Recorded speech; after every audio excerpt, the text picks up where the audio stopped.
My best friend used to hate my husband because he would get in between our friendship often. Now that I'm a stay-at-home mom, she's trying really hard to get in between his legs.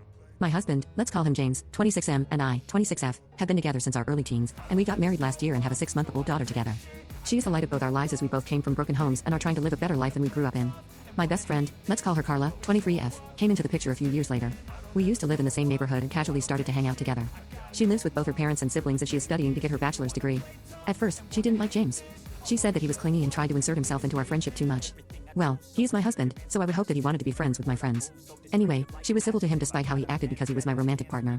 For context, James is on the spectrum, has BP type 2 and PTSD, and it causes him to be a little socially awkward and miss certain social cues and taboos.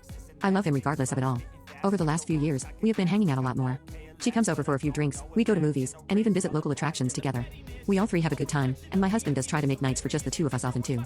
However, last year James and I found out we were expecting a child together in January. At the time, I was working at a fast food place and started to feel nauseous. I threw up and immediately went to the doctor. Come to find out, I was 8.5 weeks pregnant. My life changed, and I had become busier preparing for motherhood. Carla saw me less and less, and we couldn't talk as much.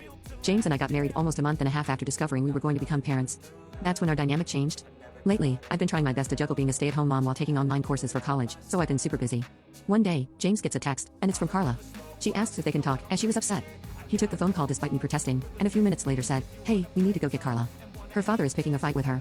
I got upset as we were watching a movie together, and I had just gotten the baby down for bed. We go to her house, which is about 20 minutes away, and she stays with us for a night. As I get our daughter back down to bed, Carla asks to cuddle with the two of us in our bed. I was hesitant. I have issues with claustrophobia due to a traumatic experience as a child, but James gave the go-ahead, and we settled in for the night. Carla's dad called to apologize, and she went back home. When she was gone, I blew up at James. What he did was not only inappropriate but also disrespectful to my boundaries. Ever since, when she has an issue with her dad, she calls James and vents. One day, while my in-laws were staying with us, my mother-in-law overheard a conversation with James and Carla. She was concerned and asked me if I was okay with it.